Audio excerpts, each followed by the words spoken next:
Dito ka lang makakakita ng mga technician na walang dalang tools. Yan, puro hiram.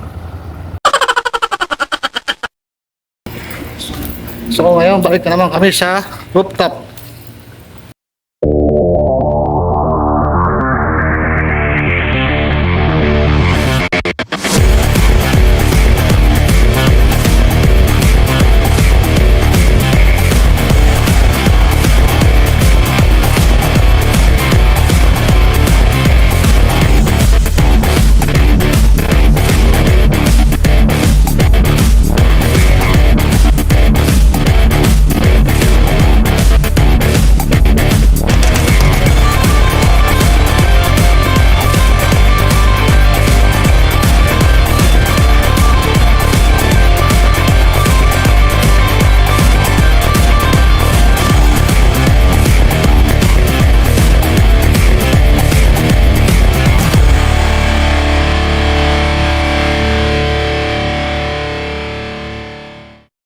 Hello mga idol, sa bidyong ito ay itutuloy natin yung trabaho para sa aircon ng amo ko. Andito naman ang inyong maintenance electrician na experience lang ang puhunan, hindi nagmamagaling at may mas magaling pa naman sa akin. Ngayong araw nga ay dumating na yung mga technician na magpupuling ng cable ng thermostat dito. Sa video na sinundan nito ay natrace ko na yung lumang thermostat cable at alam ko na kung saan pwedeng padaanin ang bagong cable para dito. At inabangan ko na rin ang susta para ready na sa paghila ng bagong cable nila. Ngayon naman ay susubukan kong sungkitin itong PVC, yung susta na nasa loob ng ceiling. Kaya lang ang problema ay hindi ko pa rin maabot yung susta na inabang ko dito sa loob ng ceiling. Dahil kailangan kong ipasok ang katawan ko upang maabot yung susta dito. Dahil kita nyo naman na may kalakihan ang katawan ko para magkasya sa butas nito. Sa atin lang to. Kaya naman nagpresenta yung isang kasama ng technician na siya na lang ang papasok sa loob ng ceiling. At dahil medyo may kaliitan naman ang katawan niya, kaya lusot ang katawan niya dito.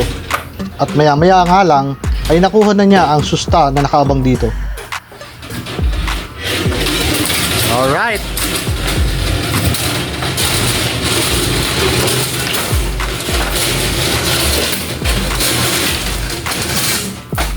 Okay.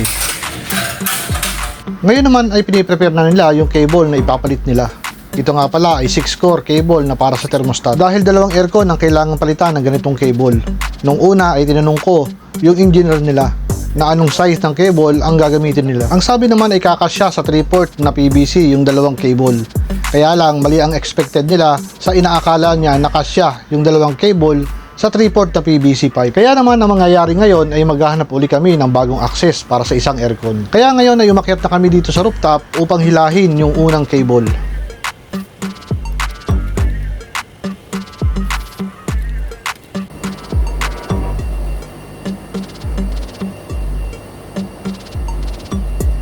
At dito ay tumulong na ako sa paghila dahil sa medyo maganit yung cable na hinihila.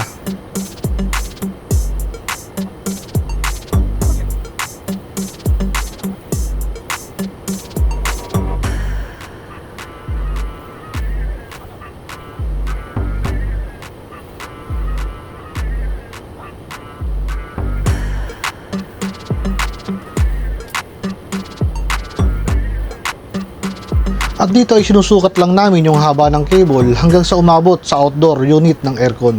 At pagkatapos naman ito ay saka namin isusunod yung pangalawang cable para sa pangalawang outdoor unit ng aircon dito.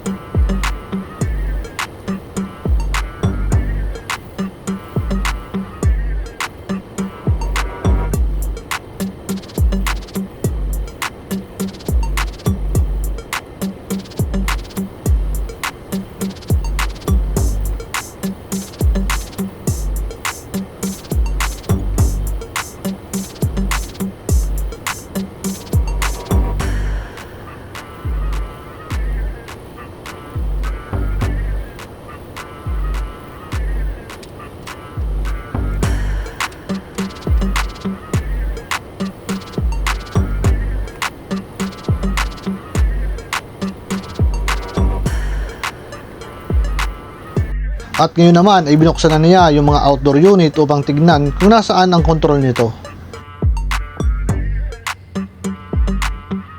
Dito naman ay hinilan na namin yung pangalawang cable ng thermostat para sa isang unit.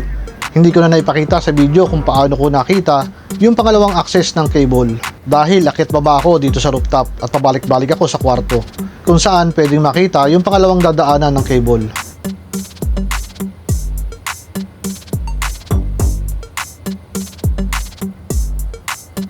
Dito naman ay binuksan na rin nila yung pangalawang unit dito sa rooftop. Dito kasi ite-terminate yung pangalawang cable ng thermostat. Wala silang dalang gamit. Oo. Lahat ng tools ko, hiniram nila. Ayan, oh. Dito ka lang makakakita ng mga technician na walang dalang tools. Ayan, puro hiram. Sa akin naman, walang problema magpahiram. Kaya lang, dapat pagka may kontrata kang ganito, magdadala ka ng tools. Di ba? So yan, wala silang clamp meter, wala silang cutter, wala silang side cutter, wala silang tawag dito, flyer. So paano matatapos yung trabaho nila? Paano kung wala din akong gamit? Kapal na mukha nyo. Ganyan kasi ang ugali ng mga ibang lahi na kontraktor dito. Iniiwan nila yung gamit nila sa parking, tapos titignan muna nila yung unit, saka sila maghahanap ng tools. Tanga talaga. Hindi kasi sila gumagamit ng holster gaya ko. Lagi nakasakbit sa baywang ko yung mga tools ko dahil alam ko anytime ay magagamit ko. At dito nga sa video ay makikita nyo na halos lahat ng tools ko ay gamit ng mga kontraktor na ito.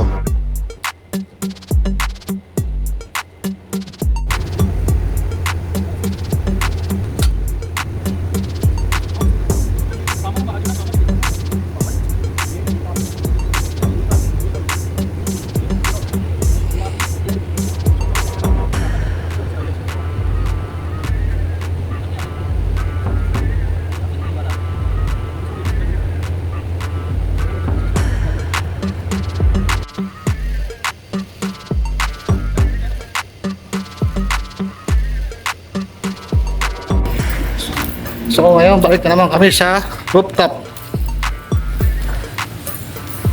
Yan. At ngayon nga sa wakas ay napagana na ulit yung dalawang AC sa kwarto ng anak ng amo ko. At direct na ang thermostat sa outdoor unit dito. Dahil dati ay nakakonek pa ito sa panel ng DDC at saka papunta sa outdoor unit ng AC. Kaya ngayon ay hindi na ito magahang katulad dati. At makokontrol na rin yung tamang lamig na gusto ng anak ng amo ko. Kaya dito ko muna tatapusin ang isang buong araw na nakakapagod na akyat baba dito.